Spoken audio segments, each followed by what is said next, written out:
দেয়াল জুড়ে শোভা পাচ্ছে নানা ডিজাইনের দর্শনীয় সব ট্রফি, যে ট্রফিগুলো বলে দেয় একজন খেলোয়াড় কেরিয়ারের কোন কোন পর্যায়ে কোথায় কী সাফল্য পেয়েছেন। দেশের ব্যাডমিন্টন রানী এরিনা সুলতানার বাসায়ও ঠিক তেমনি ট্রফিগুলো বলছে তার সাফল্য গাঁথার কথা। নিজেকে তাই সফল বলতে কোনো দ্বিধা নেই এলিনার। বাংলাদেশের প্রেক্ষাপটে যতটুকু অ্যাচিভমেন্টের দরকার, মানে হাইয়েস্ট লেভেল পর্যন্ত, আলহামদুলিল্লাহ আমি সেটা পেয়েছি। 2016-এ আমার নেপাল ওপেন ইন্টারন্যাশনাল চ্যালেঞ্জে আমার ওমেন্স ডাবলস এবং মিক্সড ডাবলসে ব্রোঞ্জ মেডেল আছে।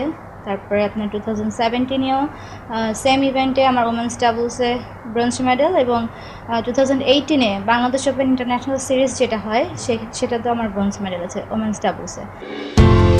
কোচিংটাই এখন এলিনার পেশা, তবে পাশাপাশি সামলান পরিবারও। কিন্তু খেলোয়াড়ি জীবনে সাফল্যের যে চূড়ায় উঠেছিলেন তিনি, সেখান থেকে তার দায়বদ্ধতা আছে দেশের জন্য। তাই তো এলিনা চান কোচিংয়েও ঠিক তেমনি যোগ্য খেলোয়াড় তৈরি করতে, যেমনটা ছিলেন তিনি নিজে।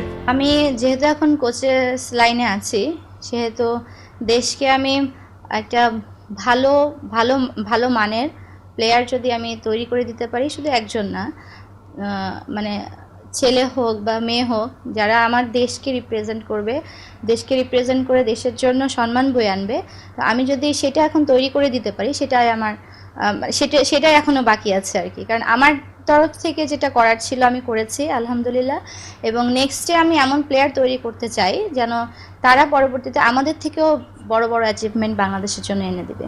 2002 সালে খেলোয়াড়ি জীবন শুরুর পর থেকে শেষ পর্যন্ত কোনো প্রতিবন্ধকতাই দেখতে হয়নি এরিনাকে। বাবা মা থেকে শুরু করে প্রতিবেশী এবং বর্তমানে সংসার জীবনে স্বামীর কাছ থেকে পেয়েছেন কেরিয়ারে এগিয়ে যাওয়ার প্রেরণা। বাংলাদেশের আসলে 99% মেয়েদেরই প্রতিবন্ধকতা থাকে, তবে আমি হয়তো সেই 1%-এর ভেতরে যার আসলে সেরকম কোনো প্রতিবন্ধকতা ছিল না আমার। কারণ আমার ফ্যামিলি থেকে আমার আব্বু আম্মু সাপোর্ট করে এসেছিলেন অনেক, ইভেন এখনও পর্যন্ত করেন।